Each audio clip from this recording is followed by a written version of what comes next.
오늘은 부활주일 6번째 되는 주일이기도 하면서 또 교회 절기로 어버이 주일입니다. 매년 5월 둘째 주일이 되면 저희가 어버이 주일로 지키는데 저희 나라만 지키는 게 아니라 이 어버이 주일을 세계에 있는 교회들이 함께 지킵니다. 생각해 보면 어버이 주일이 저희 나라에서 만든 것 같지만 저희 나라에서 만들어진 게 아니라 미국에서 이 주일을 지키기 시작했고, 그리고 미국에서 오셨던 구세군 교회 선교사님들이 저희 나라에 오시면서 어버이 주일을 지키기 시작했습니다. 어버이 주일을 왜 지켰을까요? 어버이의 은혜를 생각하면서 우리가 믿음으로 살아가도록 교회가 이 날을 지키게 되었습니다. 그러나 이건 사람들이 얘기한 게 아니라 사실은 하나님께서 이미 10계명의 5계명 중에 내 부모를 공경하라 이렇게 말씀하셨습니다. 그리고 레위기 말씀에 보면 저희가 아까 예배를 시작하면서 제가 여러분과 함께 저희가 묵상하면서 말씀을 이제 선포했을 때에 그 말씀에 보면 하나님께서 내 부모를 경외하라 이런 말씀도 하셨습니다. 그래서 공경이라는 이 단어의 뜻에는 경외라는 단어가 함께 들어가 있는데, 경외와 공경은 성경 말씀에 하나님과 부모님에게만 쓰입니다. 즉 부모님을 하나님처럼 섬기고 살아가라고 말씀하신 것이 하나님의 명령입니다. 어느 목사님이 부모를 공경하라라는 이 10계명의 말씀을 묵상하다가 갑자기 궁금한 게 생겼다고 합니다. 그게 바로 뭐냐면, 왜 10계명에 내 부모를 공경하라 이 계명만 있고 내 자녀를 사랑하라 이 계명은 없을까? 여러분 이상하지 않습니까? 왜 10계명에 부모의 사랑을 하는 것도 중요하지만 부모님이 자녀를 사랑하는 것도 엄청 중요하잖아요. 왜 그랬을까? 그래서 이 목사님이요, 묵상을 하다가 깨달은 게 바로 뭐냐면, 부모를 공경하는 것은 자녀들이 뭐예요? 잘 못하기에 하나님께서 자녀들을 통해서 명령하신 거고, 자녀를 사랑하라는 계명은 특별히 뭐예요? 필요가 없더라는 거예요. 부모님은 누가 네 자녀를 사랑해라 이런 얘기 안 해도 자기 것 다 내주고 희생하고 그러면서도 자식에게 아무것도 바라지 않는 게 부모님의 사랑이더라는 거예요. 부모님처럼 자식을 사랑하는 사람이 이 세상에 어디 있을까? 아주 그냥 연세 드셔서 돌아가시는 그날까지 누구 걱정만 하다가 돌아가세요? 자식 걱정만 하다가 돌아가세요. 이건 누가 강요하거나 시켜서가 아니라 저절로 하나님이 이 부모를 그렇게 만들어 놓으셨더라는 거예요. 아기를 낳는 순간에도 목숨을 걸고 아기를 낳고, 그리고 내가 형편이 어려움에도 불구하고 자녀를 낳은 자녀들을 책임지려고 아침부터 저녁 늦게까지, 심지어 잠자는 그 순간에도 불구하고 자녀에게 신경을 쓰시면서 사시는 분들이 부모님이시고, 그 부모님이 자녀에 대한 사랑은 엄청나게 크더라는 거죠. 그래서 우리가 부르는 어린이 동요나 이런 데 보면 어버이의 은혜는 하늘보다 높고 이렇게 표현하잖아요. 정말 이루 말할 수 없이 부모님들이 자녀를 사랑하는 마음은 엄청나더라는 거예요. 그러니 계명에 넣을 필요가 없더라는 거예요. 반대로 자식들은 어떻습니까? 저희 나라 속담에 한 부모는 10자식을 거느려도 10자식은 한 부모를 못 거느린다 이렇게 말하잖아요. 왜 그렇습니까? 부모님을 모시는 그 모든 일들에 늘 자기를 먼저 돌아보는 게 자식의 특성이더라고요. 그래서 부모님들은 아예 자식에게 바라지도 않잖아요. 맨날 무슨 얘기만 하세요? 너희나 잘 살아라. 나한테 뭐 할 생각하지 말고 너희나 잘 살면 그게 효도다 이렇게 말씀을 하시죠. 그래서 자녀가 늘 이러한 존재이기에 하나님이, 그리고 인간의 자녀의 성품을 아시기에 이렇게 하나님의 계명에 부모를 공경하도록 우리에게 명령하고 계시더라는 겁니다. 제가 주일날 말씀을 준비하는 게 참 저한테 엄청난 부담이에요. 그런데 제일 부담되는 날이 오늘 어버이 주일이에요. 저도 자식된 도리로 부모님에게 공경을 잘 못하는 주제가 부모님들에게 공경하라고 설교를 앞에서 서서 하고 있으니 얼마나 제가 송구스럽고 또 어디로 숨어버리고 싶은 마음이 늘 제 마음에 많습니다. 그럼에도 불구하고 오늘 하나님께서 주신 이 말씀을 통하여 우리가 다시 부모님의 공경에 대해서 깨닫고 그리고 결단하고 믿음으로 하나님의 말씀을 잘 지켜서 부모님들에게 효도하는 모든 자녀가 될 수 있기를 주님의 이름으로 축복합니다. 또한 연세 드신 우리 권사님, 집사님도 계시고 이미 부모님이 하나님의 나라로 가신 우리 분들도 계십니다. 먼저 연세 드신 우리 권사님들은 또 우리 집사님들은 말씀을 들으시면서 우리 자녀들이 오늘 이 말씀 속에 나오는 믿음의 사람처럼 부모에게 잘할 수 있는 자녀가 될 수 있도록 위해서 기도하시고, 또 부모님이 일찍 돌아가신 분들은 예수님께서 말씀에 보면 십자가에 죽으시면서 예수님이 울고 계시는 그 어머니를 보시고서는 옆에 있던 요한에게 어머니를 부탁하세요. 요한아, 내 어머니다. 이 말씀을 하시고 나서 이 요한은 예수님의 어머니를 평생 자기의 어머니처럼 모시고 살았더라는 거예요. 이 말씀의 의미가 뭡니까? 지금 우리에게 부모님이 계시지 않아도 교회 안에 연세 드신 분이 오늘 예수님이 우리에게 보내주신 부모님이시라 믿고, 또 우리가 사회에서 지내면서 아는 어른들을 부모님을 공경하는 마음으로 우리가 잘 섬기고 모실 수 있는 그러한 믿음의 효자들이 되시기를 주님의 이름으로 축복합니다. 하나님께서 우리에게 주신 이 말씀은 우리가 너무나 잘 알고 있는 말씀입니다. 하나님께서 아브라함에게 아들 이삭을 번제로 바쳐라 이렇게 말씀하셨어요. 번제는요, 짐승을 잡아서 배를 가르고 피를 쏟고 내장을 꺼내서 모든 것을 다 불에 태우는 게 번제입니다. 그런데 하나님이 아브라함에게 100세에 얻은 이 이삭 아들을 번제로 드리라고 하시니 이게 얼마나 무서운 명령입니까? 이 명령을 하신 이유는 우리가 읽은 오늘 이 말씀 1절 말씀에 보니까 아브라함을 시험하시기 위함이라 이렇게 말씀하고 계세요. 어떤 시험을 하시려고 했냐면 아브라함에게 주신 아들 이삭을 하나님보다 더 사랑하는지, 아니면 이삭을 주신 하나님을 더 사랑하는지 하나님이 아브라함을 시험하시려고 했더라. 그런데 아브라함이 오늘 이 시험을 통과하게 되었습니다. 그러면서 하나님을 향한 더 큰 믿음을 갖게 되는 사건이 오늘 저희가 함께 읽은 말씀의 상황인데요.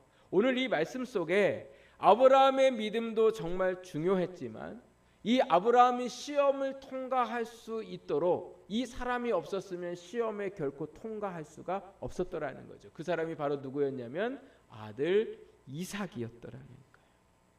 아들 이삭이 아브라함이 시험을 통과하는 이 모든 일들에 없어서는 안 될 사람이고, 이삭을 오늘 우리가 말씀을 통해 보니까 믿음의 사람이기도 했지만 아버지의 말대로 함께 그 일들을 감당했던 이삭이야말로 성경에서 제일 큰 효자라는 생각을 해보게 됩니다.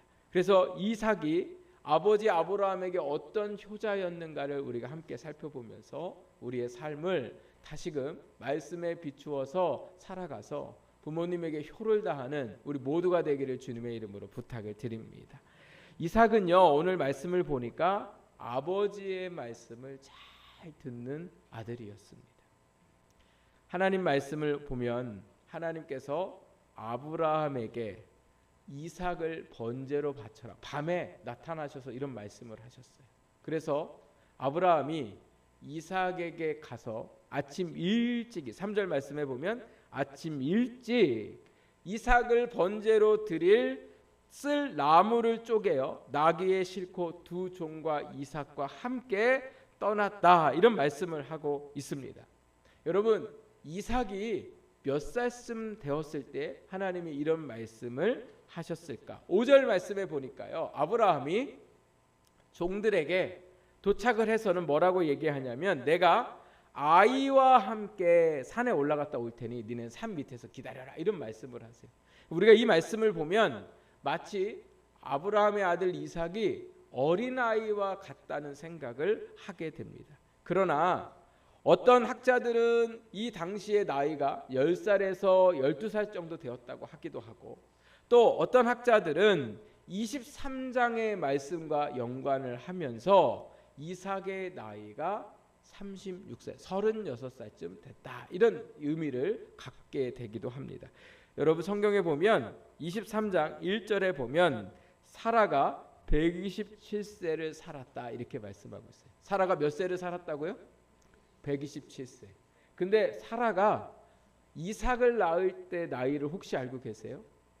90세에 낳았어요. 90세.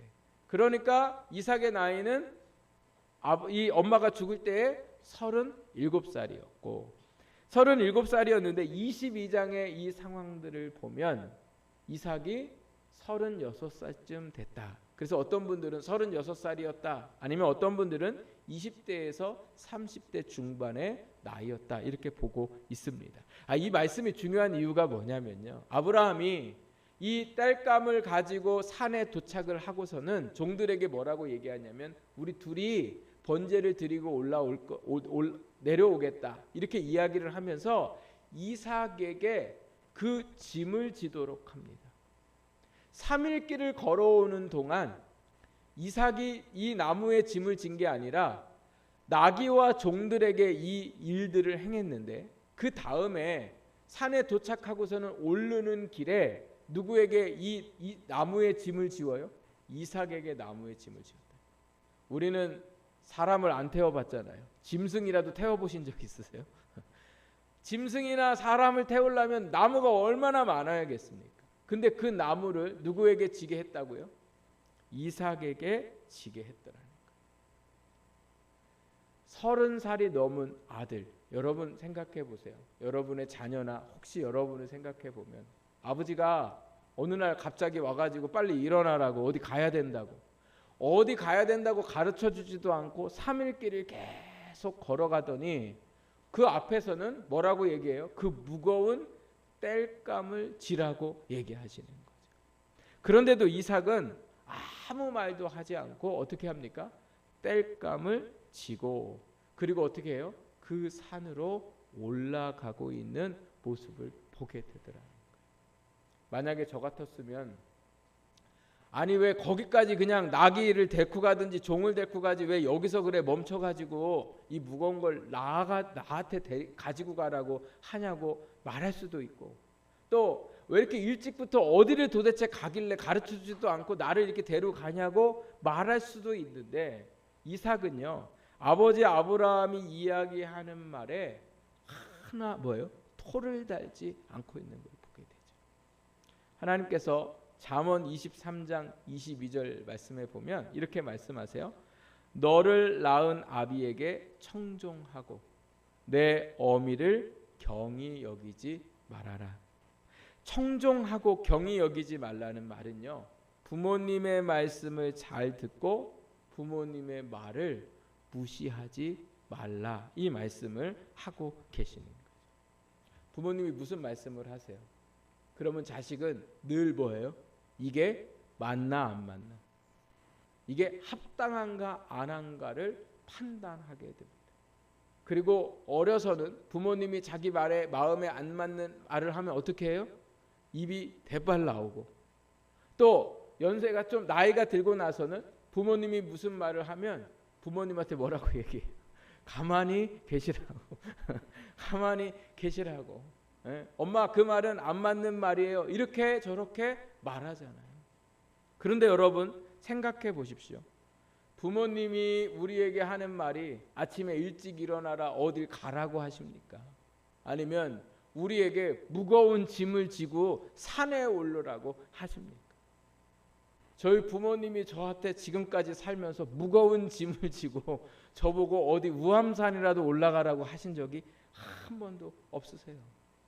여러분들은 혹시 부모님이 무거운 짐을 지고 어디를 올라가라고 하신 적이 있으십니까? 부모님의 말은 우리를 무겁게 하지 않습니다. 부모님의 말은 우리가 듣지 못할 말을, 순종하지 못할 말을 하시지를 않더라는 거예요. 그럼에도 불구하고 부모님의 말씀에 우리가 뭐예요? 귀 기울이지 않더라는 거예요. 들으려고 하지 않고 그저 내 이치에 내 생각에 맞지 않는다고 우리는 부모님의 말을 무시할 때가 많더라는 겁니다. 제가 설교를 준비하다가 감동이 되는 영상을 보았는데요. 영상에 보니까 치매기가 있으신 아버지하고 아들이 집에 그 마루에 앉아 있는데 까치가 이렇게 날아 들어왔어요. 그러니까 아버지가 아들한테 물어요. 얘야, 저 새 이름이 뭐니? 아들이 퉁명스럽게 얘기해요. 까치요. 그리고 좀 있다가 또 아버지가 아들한테 또 물어봐요. 얘야, 저 새 이름이 뭐니? 까치라고 그랬잖아요. 그러자 아버지가 또 좀 있다가 잊어버리시고 얘야, 저 새 이름이 뭐니? 아들이 얘기해요. 까치요! 도대체 몇 번을 얘기해요. 아버지 왜 그러세요 오늘? 이렇게 아버지한테 막 화를 내는 거예요. 그 모습을 보던 어머니가 방에서 어떠한 책을 하나 갖고 오는데 보니까 아버지가 쓰셨던 일기예요. 그 일기에 이렇게 쓰여 있습니다. 여러분 제가 읽어드리겠습니다.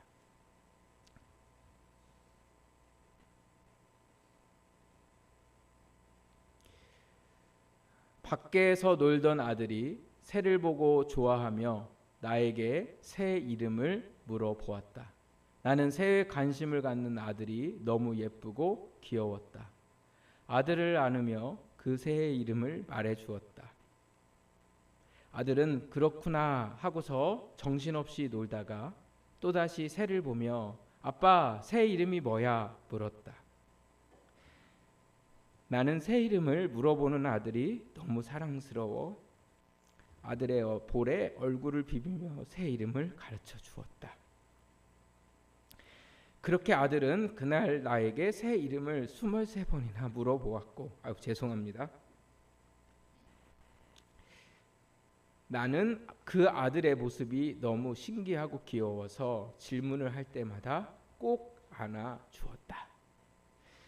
이렇게 아버지가 어려서 자신에게 어떠한 일들을 하셨는가를 일기에 기록한 이 일기를 아들에게 어머니가 주어지고는 아들이 그 일기를 보고서는 아버지를 꼭 안아주는 영상을 제가 보면서 너무 감동이 됐습니다. 영상을 보여드릴 걸 그랬네요. 제가 마음에 너무 갑자기 이런 마음이 들어서 여러분 부모님이 우리에게 하시는 말씀은 우리에게 들으라고 하시는 말씀은 사실은 힘든 말도 아니고 대답해 주기 어려운 말도 아닙니다. 그런데도 우리가 부모님의 말씀을 듣지 않고 부모님의 말에 귀 기울이지 않고 살아갈 때가 많습니다. 다 우리를 위한 말씀인데 우리가 그 말씀을 흘려 듣고 귀담아 듣지 않습니다. 오늘 이런 우리에게 하나님이 부모님의 말에 귀 기울이고 그 말에 경청하라고 오늘도 말씀하고 계십니다.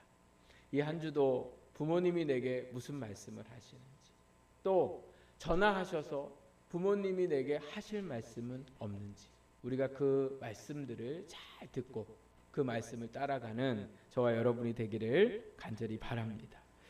두 번째로요. 이삭은 아버지의 말씀에 죽기까지 순종했습니다. 우리에게 주신 이 말씀 중에 가장 하이라이트는 아브라함이 이삭을 묶어 제단 위에 올려놓고 죽이려고 하는 장면입니다.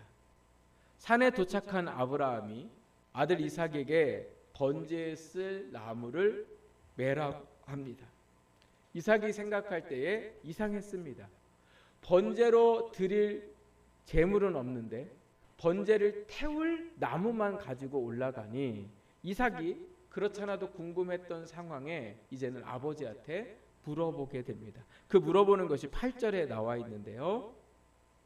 그 물어보고 나서 아브라함이 대답을 하는 말씀이 8절에 나옵니다. 우리 8절 같이 읽겠습니다. 8절 시작. 아브라함이 이르되 내 아들아 번제할 어린 양은 하나님이 자기를 위하여 친히 준비하시리라 하고 두 사람이 함께 나아가서. 여러분, 아들을 번제로 드려야 되는데 그걸 얘기할 수가 없는 거예요. 그래서 마음이 너무 답답하고 괴로운데 아들이 아버지한테 물어보는 거죠. 번제로 드릴 재물은 어디 있습니까?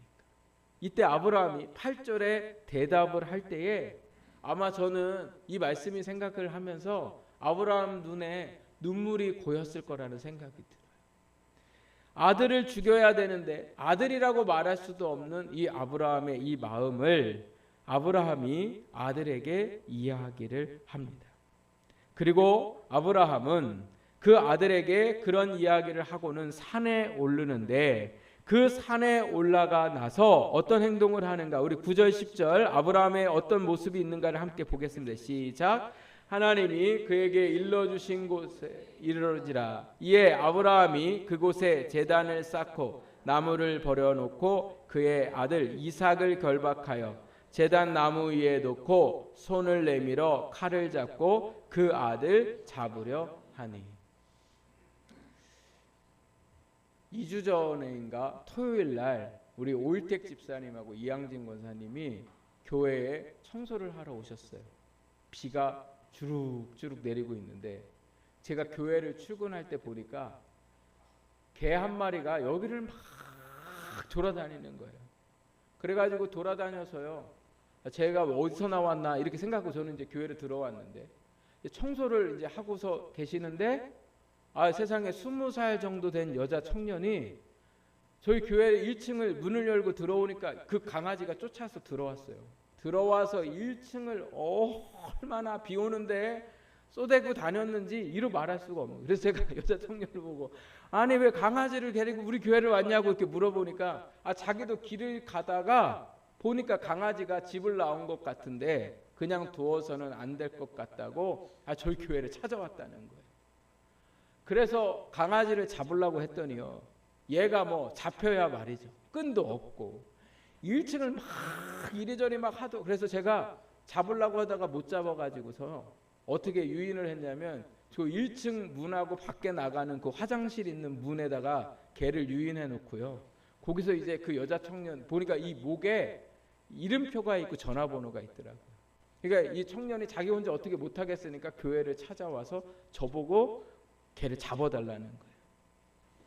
그래서 그 좁은 문에다가 했는데 이 목줄을 잡으려고 하니까 얘가요 물지는 않는데 제 생각에는 꼭 물 것 같아요. 그래가지고 잡긴 잡아도 이거를 못 하겠는 거예요. 그래도 빨리 해야 어떻게든 조치를 취할 수 있으니까 갠신히 목을 잡아가지고 그 이름표를 붙잡고 전화번호를 해가지고 이제 주인이 와서 강아지를 데리고 왔는데 제가 지금 이 말씀 드리려는 건 아브라함이 이삭을 어떻게 했대요? 묶었대요. 여러분 살아있는 개도 잡으려고 그러니까 안 잡히고 더군다나 묶고 나서 아브라함이 이삭을 칼로 목을 쳐야 되는데 이삭이 가만히 있었더라는 거예요. 왜 가만히 있었을까? 제가 말씀을 생각하면서 생각해 보니까요. 가만히 안 있으면 누가 다쳐요? 아버지가 다쳐요. 자기 목을 치려고 하는 아버지가 다칠까 봐 이삭은 아버지가 묶는 대로 그대로 있고 제단 위에 올려놨을 때도 꼼짝도 안 하고 아버지가 자기의 목을 치도록 오히려 자기의 목을 들어주었던 모습을 하고 있었기에 아브라함이 아들을 번제로 드리려고 하는 상황에 이를 수 있었습니다. 사랑하는 여러분, 아버지가 목을 치려고 하는데 오히려 아들은 어떻게 해요? 아버지가 다칠까 봐 목을 치려고 하는 순간에도 가만히 있습니다. 부모님이 자기에게 목숨을 내어 주신 것처럼 이삭도 부모님에게 자기의 목을 기꺼이 내어 줄 수 있었던 모습을 보게 됩니다. 어떻게 이런 일들을 할 수 있을까? 그 이유는요, 이삭이 아버지의 사랑을 알았기 때문에 그래요. 오늘 우리가 읽은 이 말씀을 여러분 보면 하나님께서 1절에 아브라함을 시험하시려고 이렇게 얘기하세요. 그런데 아브라함이 이제는 이삭을 죽이려 하자마자 하나님이 얼마나 급하게 아브라함을 말리시는지, 급하게 아브라함을 말리시고는 12절에 이렇게 말씀합니다. 12절 우리 같이 한번 읽어보겠습니다. 사자가 이르시되 그 아이에게 내 손을 대지 말라, 그에게 아무 일도 하지 말라. 내가 내 아들 내 독자까지도 내게 아끼지 아니하였으니 내가 이제야 내가 하나님을 경외하는 줄 아노라. 네, 하나님께서 아브라함을 시험하는 게 뭐예요? 하나님에게 아들을 아끼지 않았다는 건 하나님보다 아들을 뭐예요? 더 사랑하지는 않았더라는 거예요. 그러니까 하나님 볼 때에 아브라함이 이삭을 사랑하는 그 사랑이 보통이 넘었다라는 거죠. 그러니까 이삭이 아버지에게 자기의 목을 내어줄 수 있었던 건 이 아버지의 사랑을 뭐 했기 때문에 그래요? 알았기 때문에 그런 거죠. 누가 효자가 될 수 있을까? 아버지의 사랑을 알고 어머니의 사랑을 아는 자녀가 부모님에게 효자가 될 수 있습니다. 물론 때로 부모님에게 많은 상처를 받는 분들도 있습니다. 그러나 그 상처를 받기 이전에 이미 우리는 부모님을 통하여 생명을 얻은 존재들이에요. 부모님을 통해서 생명을 얻었으니 사실은 부모님에게 우리의 생명도 드릴 수 있어야 되는 겁니다. 그러나 오늘 하나님은 자녀들의 상태를 너무나 잘 아시기에 우리에게 부모님에게 목숨까지 내놓으라고 하시지도 않고, 어떤 부모님도 자식에게 네 목을 내놔라 말씀하는 분도 안 계십니다. 오늘 부모님이 우리에게 요구하시는 건 우리의 목은 아니잖아요. 부모님이 우리에게 요구하시는 게 우리에게 팔도 아니잖아요. 부모님이 우리에게 요구하시는 것 사실은 우리 모두가 다 뭐예요? 해 드릴 수 있는 겁니다. 우리의 시간만 낸다면, 우리의 경제적인 사정이 있지만 그 사정에도 불구하고 기꺼이 그 모든 것을 해 드릴 수 있는 것이 우리 자녀된 모습이더라는 거예요. 그러므로 오늘 우리가 부모님이 우리에게 생명을 달라 하시지 않지만 우리의 그 삶을 조금이라도 내어드리고 부모님에게 필요한 부분들을 기꺼이 우리가 함께 할 수 있는 저와 여러분이 되시기를 부탁드립니다. 옛날에 어느 마을에 효자가 살고 있었습니다.